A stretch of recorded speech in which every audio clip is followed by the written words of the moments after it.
I'll take everything in the divorce, my wife threatened, hiding our investments. You're too stupid to understand business, she mocked in front of his friends. I stayed silent. 48 hours later, her lawyer was frantically calling me.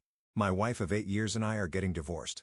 Last month, she told me she needed space and wasn't fulfilled in our marriage anymore. Fine. These things happen. I was hurt but willing to handle it like adults.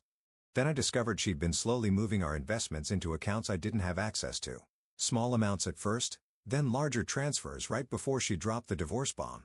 When I confronted her about it last Saturday, her reaction still makes my blood boil. I'll take everything in the divorce, she smirked. The house, the cars, or savings. My lawyer says I have a strong case. I stayed calm. Ask her why she thought that. Because you've always been financially illiterate, she said. I've been managing everything while you played video games and watched sports. What judge wouldn't side with me? I just nodded, said we'd see how things played out. Fast forward to yesterday. We were at dinner with our friends, the gathering she insisted on having despite the separation, probably to save face. Everyone was uncomfortable. 3 drinks in, my wife started mocking me openly. He doesn't even know what assets we have, she laughed. You're too stupid to understand business. That's why I handle everything. Our friends looked mortified. I just smiled, excused myself, and texted my brother to pick me up. Left without saying goodbye. What my wife doesn't know is that before we got married, I worked in financial forensics for 5 years. I literally helped track hidden assets in high-profile divorce cases before switching to software development.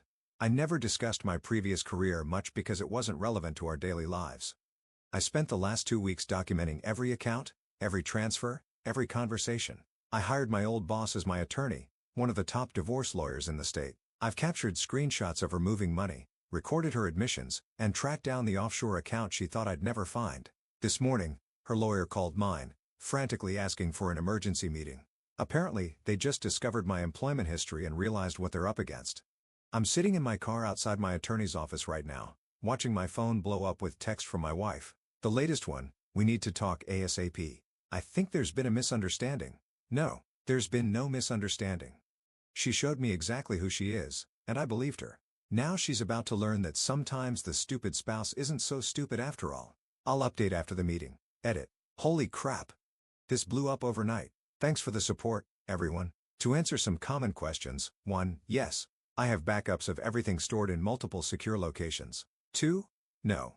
I'm not looking to take everything from her. Just my fair share. 3. We don't have kids, thankfully. Meeting is in 30 minutes. We'll update when I can. Update 1. First, thanks everyone for the overwhelming support. Didn't expect my post to blow up like that. The past 48 hours have been absolute chaos, but I promised an update, so here it is. The meeting with the lawyers was something else. I arrived early and waited in my attorney's office. Wife and her lawyer showed up right on time, her eyes red but chin up. Classic her. My attorney didn't waste time.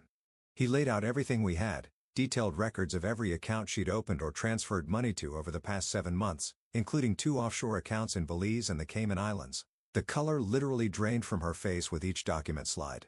These transfers constitute clear attempts to hide marital assets, my attorney said. We've also documented numerous instances where your client made disparaging comments about my client's financial acumen while actively concealing these accounts. Her lawyer kept glancing nervously at the evidence pile. Perhaps we should discuss this privately with our clients, he suggested. No need, I said. I'm comfortable hearing everything. Wife finally spoke up. This is ridiculous. I was just protecting her assets. From whom? My attorney asked. That's when her lawyer whispered something to her, and I watched the realization hit her. They were screwed. She switched tactics immediately. Baby, this is all a misunderstanding, she said, reaching for my hand. I was just reorganizing things. I pull my hand back. The judge will find that interesting, especially with the recordings.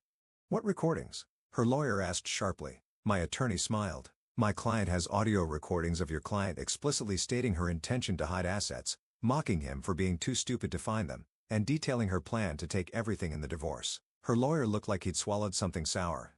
We'll need to verify the legality of these recordings. Single-party consent state, my attorney replied, completely admissible. The meeting ended with her lawyer asking for time to reassess their position.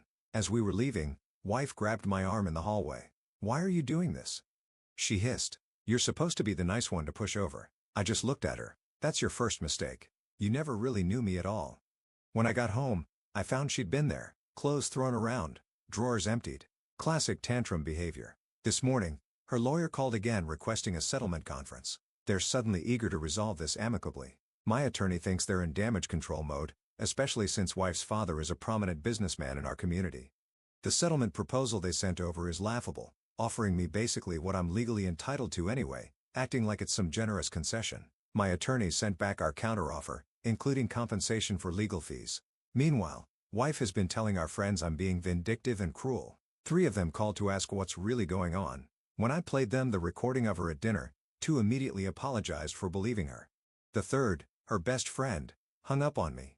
The most surprising call came from father-in-law this evening. I raised her better than this, he said, sounding tired. I don't know what she was thinking. Neither do I tbh. I never gave her any reason to think I'd try to take advantage of her in a divorce. We could have just split things fairly and moved on. Today, I'm packing up and moving in with my brother temporarily. I don't trust her not to pull something while this plays out. It's strange. I'm not even angry anymore. Just disappointed and tired.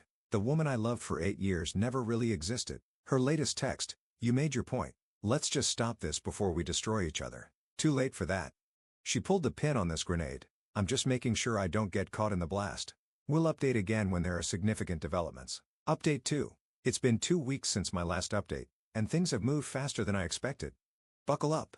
After our lawyers' meeting, wife realized her take-him-for-everything strategy had backfired spectacularly. She switched to Plan B, reconciliation. I started receiving flowers at work, handwritten letters about how she'd made a terrible mistake, and even a surprise visit to my brother's place where she was crying on the doorstep. My brother, bless him, just stood there with his arms crossed. "He's not available," he said, then closed the door. The text barrage that followed was something else. "I can't believe you're being so cold. After 8 years, I deserve a conversation at least. You're acting like I committed some horrible crime." I didn't respond, just forwarded everything to my attorney. Meanwhile, the financial investigation kept uncovering more layers. Turns out wife had been planning this for longer than I thought. Almost a year of methodical transfers, account setups, and consultations with financial advisors about protecting assets from a spouse. One of those advisors actually reached out to my lawyer with documentation after he realized what she was trying to do. The real bombshell dropped 3 days ago. My attorney called with news. "Your wife's lawyer just withdrew from representing her. Apparently, she lied to her own attorney about several accounts. When he discovered this, after our settlement talk stalled, he couldn't continue representing her without being party to fraud." This sent her into a tailspin. She showed up at my workplace, creating such a scene that security had to escort her out. Last night, I got a call from her sister, who I've always been cool with. "I'm so sorry," she said. "I had no idea she was doing this." According to her sister, wife had been bragging to their family about how she was securing her future and how I was too trusting to question her. The most surreal part? Wife's new lawyer, yes, she found someone else, called mine, claiming I had coerced her into making those recordings by manipulating her emotions. My attorney actually laughed. "So your client was manipulated into admitting she was hiding assets by the man she described as too stupid to find them?" Interesting theory. The settlement conference is scheduled for tomorrow. My attorney says given everything that's come to light, we're in an extremely strong position. Father-in-law called again today. He sounded defeated. "She's always been stubborn," he said. "When she realized what you used to do for a living, well, I've never seen her so angry. She feels like you tricked her by not discussing a previous job?" I asked. "By letting her underestimate you," he replied. "Pride was always her downfall. I've started therapy to deal with all this." The therapist asked what I missed most about my marriage. The answer surprised me. Not my wife, not our life together, but the person I thought she was.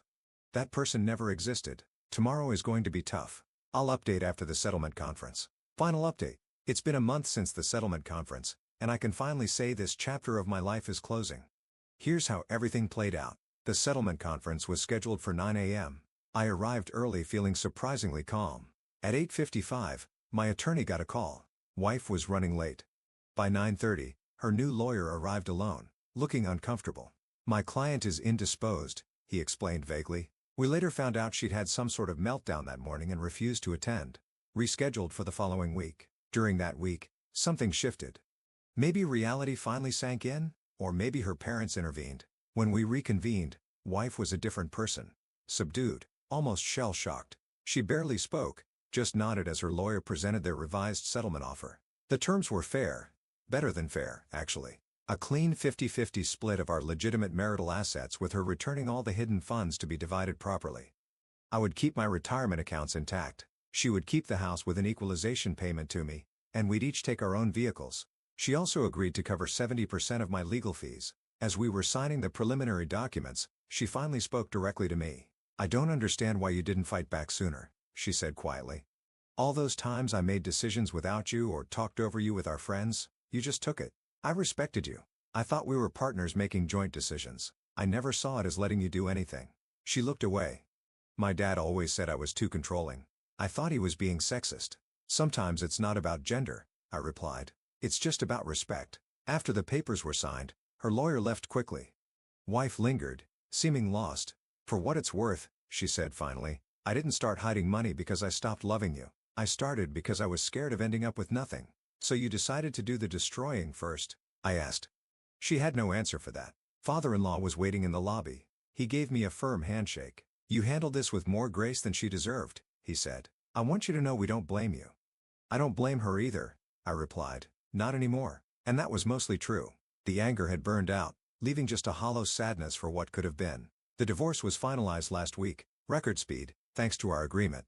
I moved into a new apartment, started reconnecting with friends I'd lost touch with, and even joined a hiking group. My therapist says I'm processing things in a healthy way. The financial aftermath was significant but not devastating. I recovered most of what was rightfully mine. The offshore accounts have been closed. The hidden funds returned and divided. My credit took a hit, but it's improving. The social fallout has been mixed. Some friends chose sides, mostly hers. Others have tried to stay neutral. Her family, surprisingly, has maintained contact.